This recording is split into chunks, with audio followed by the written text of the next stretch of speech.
திமுக கூட்டணியால் விஜய்க்கு சிக்கல். பனையூரில் நடந்த பரபரப்பு. டெல்லியிலிருந்து வந்த தகவல்.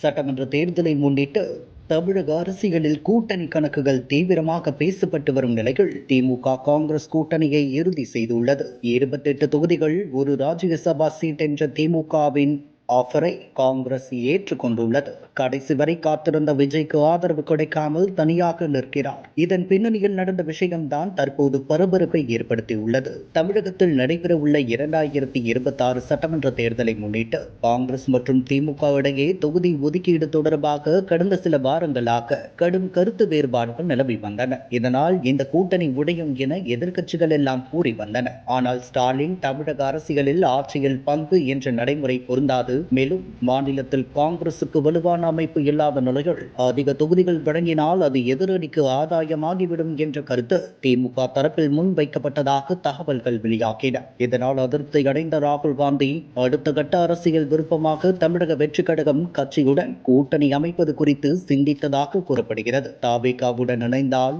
இளைஞர் வாக்குகளை ஈர்க்க முடியும், காங்கிரஸை புதிய கட்டத்திற்கு கொண்டு செல்ல முடியும் என்ற கருத்தையும் அவர் முன்வைத்ததாக தகவல்கள் பரவின. இதனால் தான் திமுக காங்கிரஸ் இடையே சுமூகமான போக்கை எட்டாமல் நீடித்து வந்தது. ராகுல், சோனியா எல்லாம் கேரளா தேர்தலை வைத்து விஜய் பக்கம் காய் நகர்த்திய நிலையில் மல்லிகார்ஜுன் கார்கே, சோனியா காந்தி திமுகவுடன் பயணிக்க திட்டம் போட்டு வந்தனர். நேற்று கூட்டணி ஒரு வழியாக உறுதி செய்துள்ளது. ராகுல் காந்தியிடம் பேசிய கார்கே, தவேகா தனது வாக்கு வங்கியை தேர்தலில் நிரூபிக்கட்டும், அடுத்து வரும் தேர்தல்களில் அவர்களுடன் கூட்டணி குறித்து யோசிக்கலாம். 22 ஆண்டுகளாக தொடரும் திமுக கூட்டணியை தேர்தலுக்கு முன் முறிப்பது காங்கிரசின் நம்பகத்தன்மையை பாதிக்கும் என விளக்கியதாக டெல்லியில் உள்ள பத்திரிகையாளர்கள் தகவல் தெரிவிக்கின்றனர். இதனால் விஜய்க்கு மட்டுமே பாதிப்பு என்ற சூழலுக்கு தள்ளியுள்ளது. கூட்டணி வரும் என தவேகா காத்திருந்த நிலையில் பெரிய கட்சிகள் எதுவும் சீண்டவில்லை. காங்கிரஸ் வந்தால் நிச்சயம் முதல்வர் என்ற நிலையில் இருந்த விஜய் நேற்று பனையூரில் ஆதவ் அர்ஜுனா மற்றும் ஆனந்த் ஆகியோருடன் கூட்டணி இல்லாமல் என்ன கட்டமைப்பு மேற்கொண்டு வருகிறீர்கள் என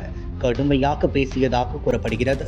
மூத்த தலைவரான செங்கோட்டையன் கூட தவேகாவுடன் கூட்டணி மேற்கொள்ள எந்த ஒரு யுக்தியையும் தெரிவிக்கவில்லை என்றே சொல்லப்படுகிறது. வழக்கம் போல் அதிமுக திமுக கூட்டணி வலுவாகி உள்ளது. தவேகா மட்டும் கூட்டணி இல்லாமல் தடுமாறி வருவதாக அரசியல் பார்வையாளர்கள் கருத்து தெரிவிக்கின்றனர்.